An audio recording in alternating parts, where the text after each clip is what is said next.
Hi, my name is Kay Sutha. I am a business strategist and I will be your host. In this podcast, I'll be getting raw, real, and relentless whilst interviewing successful entrepreneurs from all over the world who specialize in different aspects of business. We'll cover the 5 main pillars of business, which are sales, marketing, finance, operations, and leadership, but not forgetting mindset, live and digital events, plus much, much more. You will gain insights, tips and tricks, and discover jaw-dropping actionable steps that you'll be able to put in place for your business right away. Hello, everyone, and welcome to another episode of Uncensored Society podcast. Today's speaker is the CEO and founder of Carmo and the host of Business Blind Spots Exposed podcast. He is a serial entrepreneur and expert on business scaling growth. He helps business leaders to see their blind spots and how to punch through it all. He helps business leaders find that story and to build an ending through understanding their data. He has grown organizations with 10 people and with 250,000. He is here today to share with us how he helped leaders up-level their effectiveness by showing them the next step in their business journey to up-level their performance as an individual and as a leader. Please welcome Vinay Raman, CEO and founder of Carmo. Welcome to the show, Vinay. How are you doing today? Okay, thanks so much. I'm doing fabulous today. Thanks for asking. No worries. Now, when we spoke previously, you're telling me about, how data is important to business and, in order to scale, to grow, you need to know your numbers, right? And it's absolutely true. If you're going into business, you have to know your numbers. You got to know what's working, what isn't working. And you have a system to actually do this for people. Is that right? Yeah, no, that's exactly right. So I like to think of it like this. Whenever I go on a journey, let's say I want to drive to Disney World with my family. Right. I need to take account of where I am first, so I can figure out the directions to get there. Right. The data that comes out of your company really tells you all of where you've arrived at, right? I sold 5 units. I hired 10 people. I had 25 customers. So when you get all that data, all of a sudden, it kind of tells you where you are. So now you can start to figure out the roadmap from there. Right, exactly. So before we get into a little bit more detail about all of that, because I know this is something that everyone needs to hear about, tell us a little bit about your background and how you actually got involved in business like this. Yeah, it's a great story. I'll give you the shorter version. There's always been 2 sides to me, and I think this exists in everyone. There's the what I'll call the heart-centric side of you, right? You want to do something. That's what you start with as a child. And there's sort of the logical or the rational side of you. It says, hey, how do I take the next step? Which one makes sense? Right. So I have a background in artificial intelligence, machine learning, data and mathematics, all that boring stuff. It's so funny you mentioned, AI and things like that, because this is something that I'm trying to implement in my business right now. So yeah, I love that. And not a lot of people know about AI and how it can actually benefit you and, how efficient it can be. But yeah, this is awesome stuff to kind of look at and research on. But yeah, please go on. Tell us a little bit more about that.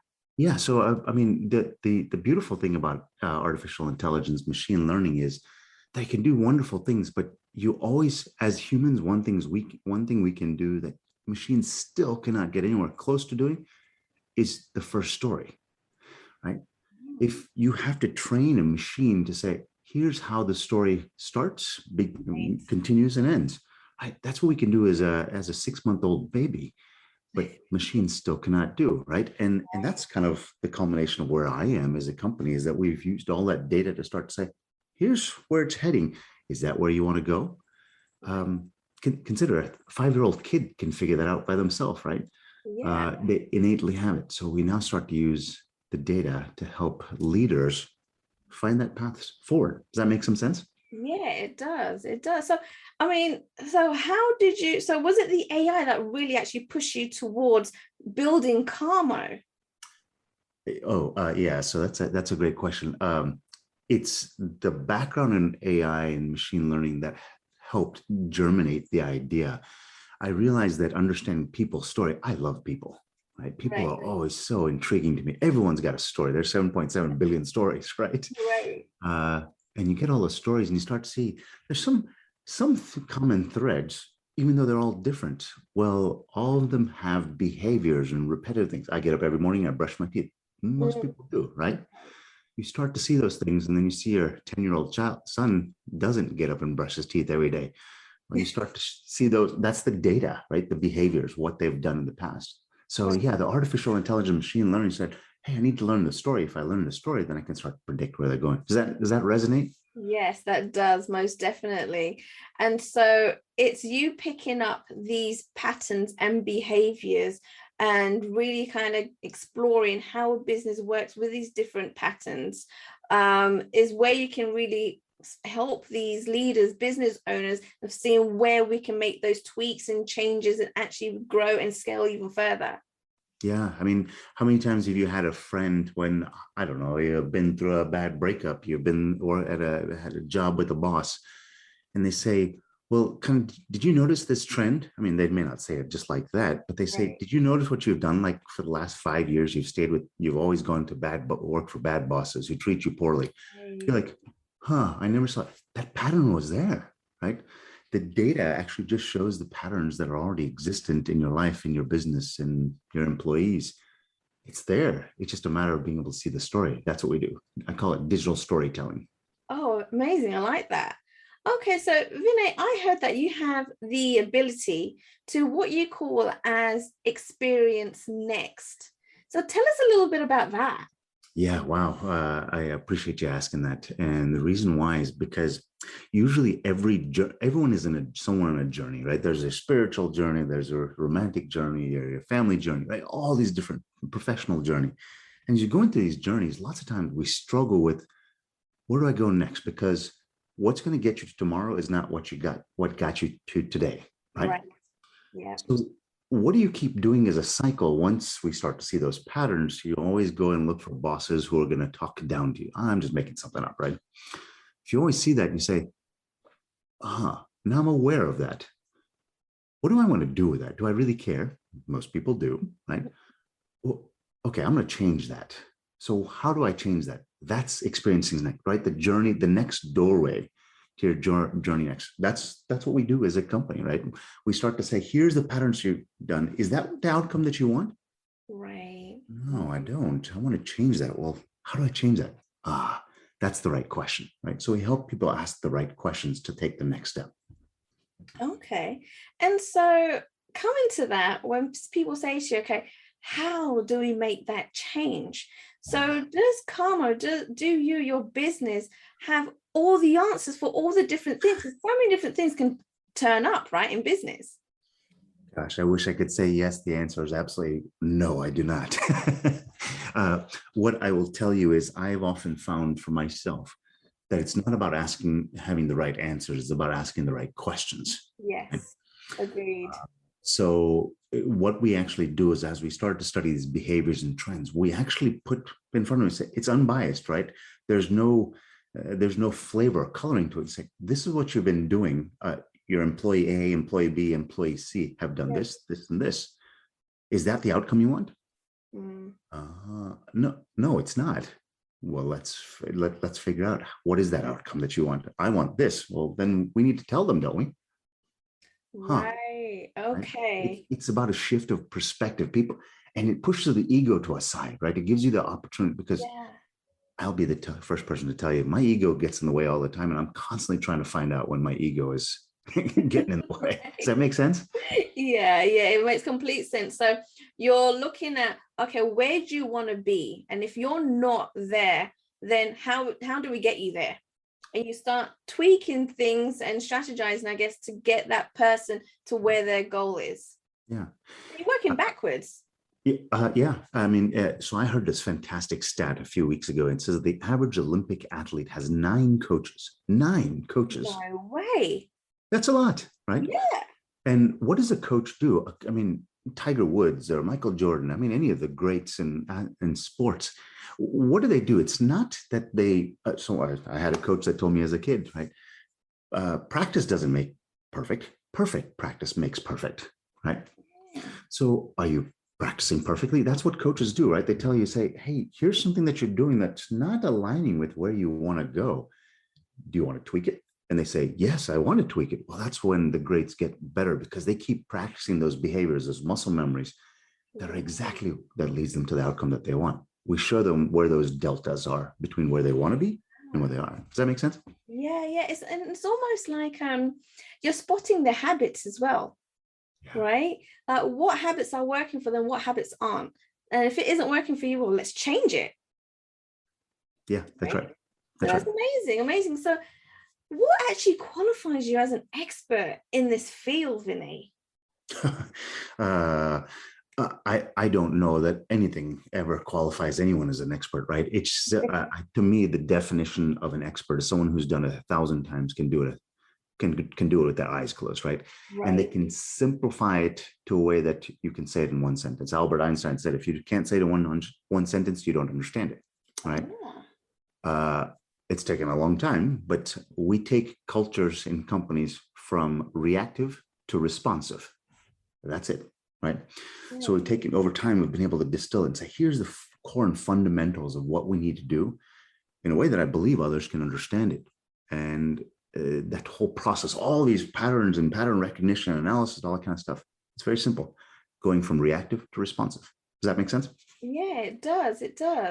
So do you have a principle that you can teach your audience today that they can relate to and implement in their business straight away? Oh yeah, I have a quote and a saying I love, and I teach my kids this as well.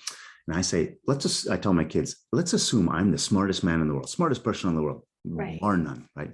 I'm standing at the bottom of a valley, and there's surrounded by 9 mountains, right? And I want to know when it's going to rain. Well, the person who's standing on top of the mountain is going to know when it's raining before I do. It has nothing to do with intelligence, right? It has everything to do with perspective. So find more perspective, right? That's what makes you look even more intelligent, because your intelligence can understand it. But if you have all the people around you telling you, hey, the rain clouds are coming in, the person at the bottom of the valley knows sooner. Does that make sense? Right. Okay. I see. So how do you gain a different perspective? So if someone has been doing the same thing again and again and again, and they actually believe it, they're living it, they've been doing it for years, how does someone actually gain a different perspective and seeing things differently? Yeah, it's a great question. I'll talk about, just between myself and my wife. Our kids are doing okay in school, they're not doing so well in school, whatever the case may be, right? I see that they get an A on the report card, or they get a D on the report card, whatever the case may be, and I go to my wife and say, "What is that? What do you see there?" Right? I'm not prejudging what the answer is. I'm not kind of leading her down a path. I simply say, "What are you seeing?" And she tells me, well, I've seen that they're just not getting enough sleep. So they're cranky in the morning, so that by the time they come home, they're not paying attention on the work. Huh. I hadn't even considered that. So I come in asking questions without leading them somewhere, right? The word I love is wonder. I sit in wonder and just try to absorb the way people tell things to me. And then I try to relate it back to what I know. Say, are they telling me something that I'm not seeing? Is my perspective different? Does that answer that question? Yeah, it does. Okay, so what you're saying to me and what I'm hearing is go and ask other people, ask the right questions and ask other people what their perspective is, because they'll be telling you things that you possibly won't even realize. Yeah, and Steve Jobs. There's lots of people who say stuff, but Steve Jobs once said, "Ask people for help. You'll be amazed how many people want to."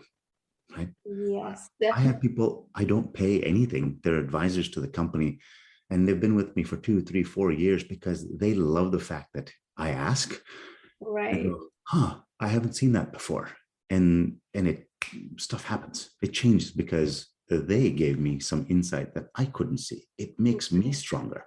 Yes, definitely. And it's funny that you mentioned the fact that, go and ask for help, because a lot of people don't actually like doing that. It makes them feel, I guess, vulnerable, or makes them feel like, oh my God, if I'm asking for help, then I'm not seen as an expert.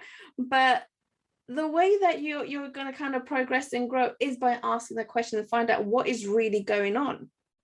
Yeah. Right. So I love that, the fact that you said, go and ask for help.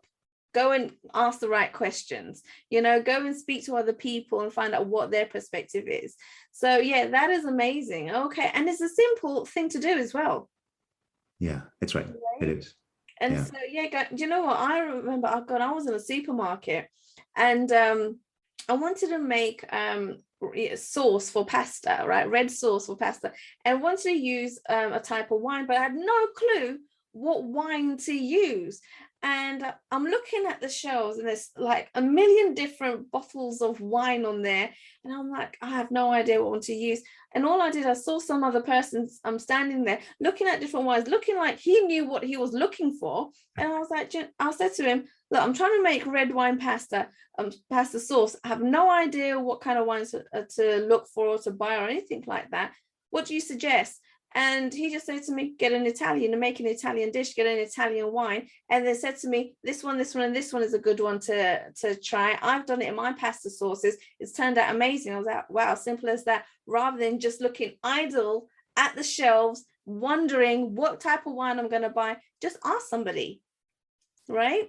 And it's funny because it's not just in business that people need to ask questions. It is just day-to-day things that you can start asking questions. And if you feel uncomfortable, start practicing on little things on a day-to-day. If you're not too sure, why sit there, racking your brain out, trying to figure out what's going on, where you can simply ask the question. So I want to tell you a quick paradox here that I realized a long time ago. I will tell you, I like to think of myself as a very intelligent, smart guy. So I didn't ask a lot of questions. Right. I could figure it out. I can understand by myself. But then I realized one day, I'm scared to go ask other people for questions for fear of it looks like I don't know. But where did I get all my knowledge? I got it from books. Where do books come from? Other people. Exactly. Everything I know in my head comes from somebody else. Right. End of story. Yes, definitely. So yeah, why not just go and ask the source, right? Find out. Exactly. I love that. Thanks for that. And that is something that people can apply immediately in life and in business. Go ahead and try that out, guys. It'll give you a different perspective, and you'll be able to get the answers a lot quicker. Yeah, absolutely. And so it'll be great to hear some of the recent success stories you've had with your clients, and how this has worked out for them. Yeah. So I've got a story here that was a little awkward when it happened. I was actually a little butterflies in my stomach that I was going to lose them and this is going to turn sour. Ooh. But let me tell you how this actually turned out. So we presented a visualization. So we create some behavioral graphs. You've seen like these Myers-Briggs type indicators, and Enneagrams, and DISC assessments, right? We have the ability of creating these assessments, personality assessments for employees and roles, right? So there's how they're supposed to behave, right? And here's how we overlay that person's behaviors on top of it. Right. We went and showed one behavior of an employee to the chief operating officer and senior vice president of operations for a really large company. I was walking them through it, and it showed that they're making lots of revenue per hour because these were our employees that go out in the field and work for their customers. They were doing high revenue per hour. There were safe breakers because they drive vehicles, safe braking, safe acceleration. Right. And then they looked at it and it says they're not making lots of visits. And they said, Vinay, this cannot make any sense here. And I'm a little bit lost because I don't know the stories, right? And they said, Vinay, I got to tell you, I'm looking at this stuff and I don't think you guys know what you're talking about here. I think you're making something up. Right. I will tell you, I'm starting to fall a little bit into a defensive mode. I'm saying, wait, hold on a second, but I'm just showing you your data. And I said, so are there any other stories in your head that are kind of coming up for you? And they said, well, look, just looking at this stuff, I just don't think you're presenting it properly. I mean, we've had absenteeism problems in the past, but that's about the only thing that comes to mind. I said, can I just do some research and I'll come back to you and let me ask. I got to tell you, I was feeling very uncertain at that point, right? I've just screwed this up. I go back and get some of my team to show me this employee had actually only worked 68% of the time of the average employee. So they were absent 32% of the time. Interesting. So I showed this to them and they looked at it and they said, well, wow, this problem seems to be a lot more prominent than we expected. I said, yeah, as a matter of fact, when I look at this particular office, it's actually significantly more prominent than it is in other offices. Wow. They said, wow, so they've got employees who are not showing up 30% of the time, 35% of the time, 40% of the time.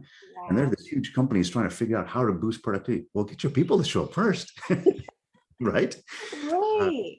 And it was, I didn't know the story. They had a gut sense of something, a suspicion, but they couldn't put their finger on it. That's how I feel like I run through most of my life. I've got suspicions, but I can't put my finger on it. Right. That's what we were able to do. And as a result of it, they said, oh, we know exactly what to go and touch now and how to change that behavior. They changed the culture in that office. They've started to implement policies across the whole organization because of that.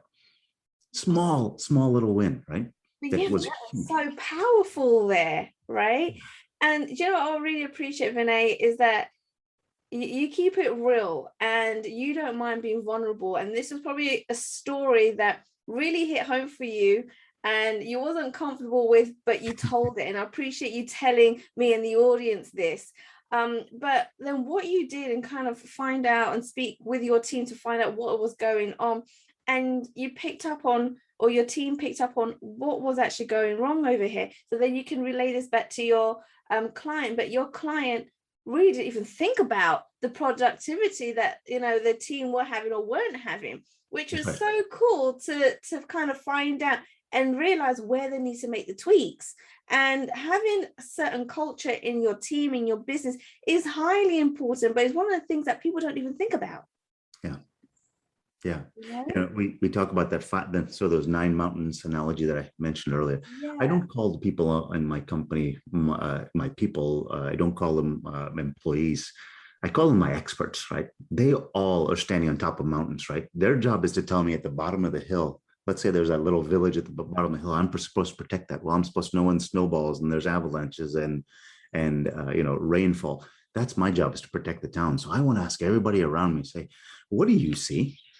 And if I ask them without judgment, as in I just want to hear what they're saying, usually I start getting really, really insightful answers because they're the king of that mountain, if that makes some sense, right? Yes, definitely. We get super efficient at finding answers because I say, so what's happening, guys? And they start telling me, I was like, holy crap, that's incredible. Right. I love that. Do you have maybe another recent success story that you can tell us all? Yeah, we've got some leaders. I'll say, you know, there's this thing, you point a finger, you're pointing 3 fingers back at yourself, right? Yes. I will start with the fact that many times as a boss or a supervisor, I've said, hey, employees work harder. And the employees, you know, kind of getting frustrated. They're like, I don't think they understand what's happening. How many times has that occurred in the world, right? Where the boss and the employee are kind of talking past each other. Yeah. So we actually had a particular customer where they were actually looking at some of this behavioral graph for one of their employees, and they realized that they were working long days. So the average day that they assume is about 10 hours. This employee is working about 10.7, about 11 hours a day, right? From when they get up in the morning to when they end the day, because they take the vehicles back home with them. Right. They're working longer days than the average, but yet they're not able to see as many customers as somebody else. So when we started asking them, well, let's take a look at some of this data, and we realized that some of these employees are spending 18% more, spending 18% more time driving than the other ones. I said, so who sets the routes for them? And they said, well, I do. I said, so I think we may have found a limiting factor there. And does that make sense to you? And they said, explain that a little bit more. Yeah. So the routes that the employee has to do, what they're supposed to do, what's their itinerary for the day is set by the boss, not by the employee. Okay. Right? And the employee can't be more productive because of the distance that they've got to travel, because it's planned by the boss. Right. Okay. And the boss has been saying, why are they lacking in performance? And the boss, I mean, this person, in this case, this man really sits there for a second. He goes, wait, I'm holding them back. Oh. I said, I just kind of smiled. I just let them sit in that for a second. They said, wait, so they can't do better until I actually change how I give them jobs to do. This is my fault. Oh my goodness, Vinay, the first thing that kind of shoots out to me is when you have these leading questions and you let them realize where they're going wrong themselves rather than you telling them, because people don't like being told, right? They don't like being told what to do, how to do it. And so you have a way, and I love your approach and letting people come to their own realization and figuring out what they're doing and what needs to change. So that is pretty awesome to me. Yeah, it's fun when you can kind of see that. I mean, I love doing it with my kids. When I teach them a new topic, and you see the kids, you can see the wheels turning in their head, and they go, "Huh?" So, Dad, I love whenever I hear the "huh," and they're like, and you can see kind of sinking in. Gosh, those are such fun conversations for me, because that person has changed and up-leveled themselves. They've experienced next, right? Yes, they've had an aha moment. Yeah. Yeah. I live for aha moments. I can see, it's clear. Oh my goodness. So Vinay, you have to tell our audience, where can they go to find out more about you? Is there any free additional support that they can get their hands on? Because I know at this point, people are going to want to know more about this. Yeah, so let me tell you about the company. The name of the company is Caarmo, Caarmo, two A's, caarmo.com. You can find out everything about us as a company there. I will also say that we've got a podcast. So I think you mentioned at the top of the podcast, Business Blind Spots Exposed. And the whole point of that is there are people who've been there and done that before. And maybe if you'd be so inclined, I'd love to have you on as a guest. I'm sure you would have great insights. But awesome. It's the idea that people have been there. They've had these experiences before, and and the point of that podcast is come in and listen. And the idea is that you listen to it and you have something to go and Google after that, right? That's sort of the end product, right? You get to name someone says, oh, that's a culture issue that I have. Now I know what to type into Google and say culture issue, employee disengagement. I know what to call it. Once I know what to call something, then I can ask people. I can go ask 100 people on the street. Do you know anything about employee disengagement? I can ask them in the grocery store. Do you know anything about employee disengagement? Right. That's the point of the podcast, is so that you can call it something, so that you can Google it. Because once you can Google it, then you can start to open that door to the next stage. That makes sense. Yeah, that does make sense. And guys, everything that Vinay's mentioned, the company name, podcast name, everything, the links will be down below in the show notes. So make sure you scroll down and get hold of those details, and make sure you go and check out his podcast. You're going to find a lot more information there about everything that he's just discussed. Vinay, it was such a pleasure to have you on our episode on this podcast. Thank you so much for coming on and giving so many different golden nuggets here and getting people to think about these different things that people probably haven't even thought about before. And it was amazing to have you. Thank you for coming on. I really appreciate the opportunity, and thank you. You've been so kind. Thank you for your time and listening to Uncensored Society podcast. All resources mentioned throughout the episode will be added to the show notes, and you'll be able to find them at the bottom as you scroll down. Don't forget to go ahead and subscribe and leave a review in iTunes. Thank you once again.